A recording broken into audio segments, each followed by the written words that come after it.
Welcome to The Explainer. Today, we're cracking open a playbook that's 100 years old, but you know what? It feels more relevant than ever. We're talking about Claude Hopkins' scientific advertising.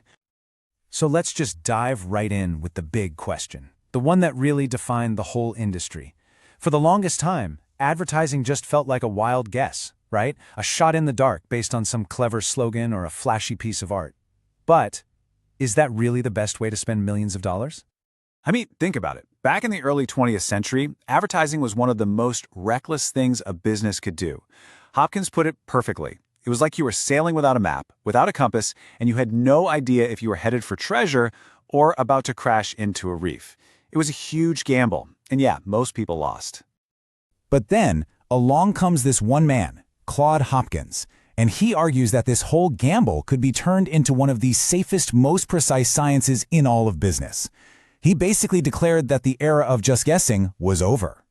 He had this radical idea that advertising could be governed by fixed principles, that you could actually measure the results and understand them with scientific precision. His entire mission was to turn this game of chance into a predictable science of persuasion. So what was the big idea? What's the foundational principle here? Well, it all starts by simplifying the entire purpose of an ad, just stripping away all the noise to focus on one single thing. Hopkins' core idea, right here, was just crystal clear. An ad is not a performance. It's not some piece of art that's meant to win awards. It is a salesperson, just multiplied. Its one and only purpose is to make sales, period. And he broke this down even further. On one side, you have the good salesman. An ad should be like that, simple, sincere, totally focused on the customer. But on the other side, you have the showman. That's the ad guy who's just trying to be clever, who's really focused on himself and trying to get applause. And what does that do? It doesn't build trust. It just makes people suspicious. Okay, so if an ad is a salesman, its number one job has to be getting inside the mind of the buyer. You've got to stop thinking about what you want to say and start thinking about what they want to hear. This quote right here just gets to the heart of it. Hopkins had to remind advertisers to drop the ego. An ad that's basically begging, buy my brand because I'm great, that's always going to fail. But an ad that offers a genuine service, a real benefit, that's going to succeed because it speaks directly to the customer's self-interest. Let's look at a real-world example. For years, all these different brewers wasted millions of dollars just shouting the exact same thing. Our beer is pure. I mean, it's such a generic claim. When everyone is saying it, it means absolutely nothing to the customer. And Hopkins knew this. He knew that these vague statements like pure are totally forgettable and, frankly, unbelievable. The real secret to persuasion isn't about shouting louder, it's about being specific. Because specifics, they feel like facts. They build credibility. So one brewery, Schlitz, they told the story of their purity. They actually detailed the steps they took, cooling the beer in these plate glass rooms, using water from super deep artesian wells, cleaning every bottle 4 times. Now, here's the kicker. These were pretty common practices in the industry, but nobody had ever bothered to explain them to the public before. That specificity made them sound unique and trustworthy, and they became the most successful brewery in history. But how did Hopkins know which specific details would actually work? Well, this is where the science part of his method really comes into play. See, Hopkins didn't guess. He tested everything.